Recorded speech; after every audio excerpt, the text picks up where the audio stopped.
Merhaba arkadaşlar, Magneto APK YouTube kanalımıza hoş geldiniz. Arkadaşlar bu zip dosyanın şifresini bir müddet sonra videonun içinde sizlere sunacağım. Oradan zip dosyanın şifresini alabilirsiniz.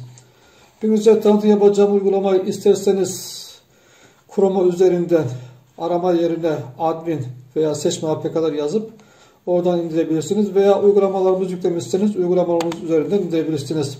Buradan admin seçme APK'lara tıklıyoruz. Bu şekilde açılmazsa arkadaşlar VPNİle açınız. Blog sayfalarımız Türkiye'de ne yazık ki yasaklı. Ve VPN'i açıyoruz. Ve tekrar uygulamamızı açıyoruz. Gördüğü gibi arkadaşlar blog sayfamız açıldı ve kullanıma hazır. Buradan en üsttekine tıklıyorum. Alta doğru iniyoruz. Tıkla sayfadan indir. Tıkla sayfadan download. İndirme sayfası açılıyor arkadaşlar. Ve buradan download'a tıklıyoruz. Cihazınızda yüklü olan internet tarihçesi açılır. Ve tekrar buradan download'a tıklıyoruz. Ve buradan şu anda dosya cihazımıza iniyor. Arkadaşlar kullandığım cihaz UGOS AM6 Plus TV Box cihazı. Bu şekilde bütün Android cihazlarınıza bu dosya ekleyebilirsiniz. İndirdiğiniz zaman download klasöründedir. Tabii ki bunu WinRAR ile veya F-dosya yöneticisinin güncel versiyonu ile açabilirsiniz. Ben F-dosya yöneticisiyle açacağım. İndirenler klasöründe. Üzerine basılı tutuyorum. Daha fazla çıkart diyorum. Buraya çıkart yapıyorum. Şifremiz 5633. 5633 ve tamam'a tıklıyoruz. Ve klasörümüzü açıyoruz. Önce uygulamamızı cihazımıza yüklüyoruz. Yükle yapıyoruz. Bitir yapıyoruz. Ana sayfaya taşıdık. Ve tıklıyoruz ve çalıştırıyoruz. Ve buraya tıklıyoruz arkadaşlar. Linki kopyalayacağız. Ve bu liste içindekiler şu anda güncel ve çalışmakta. Tabii ki bunlar zamanla kapanabilir. Kapandığı zaman yenilerini önce blog sayfamıza sonra da Telegram grubunda paylaşmaktayız.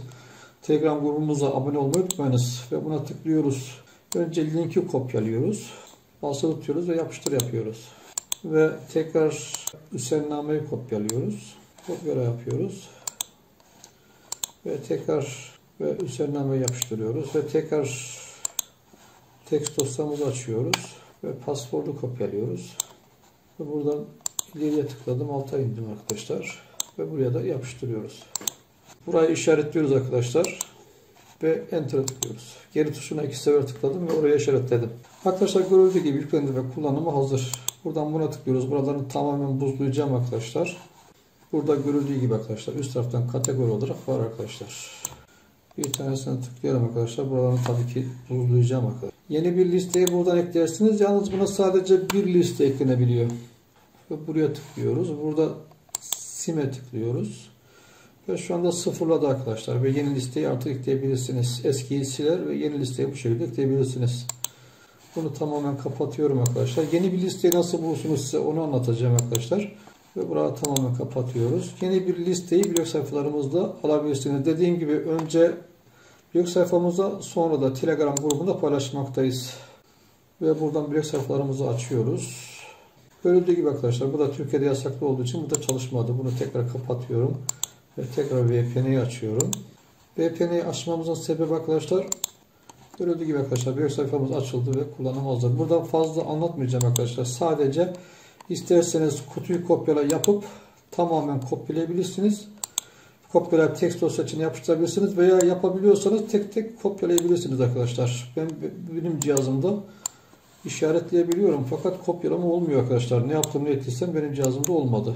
Siz isterseniz bu şekilde kopyalayabiliyorsanız tabii ki o uygulamada link arkadaşlar. İsterseniz kopyalayıp tek tek kullanabilirsiniz. Arkadaşlar hızlı bir şekilde anlatımım bu şekilde olacak. Arkadaşlar videonun sonunda harika doğa resimleri olacak. Slayt resimleri olacak. Magneto APK olarak teşekkür eder. Hayırlı günler dileriz.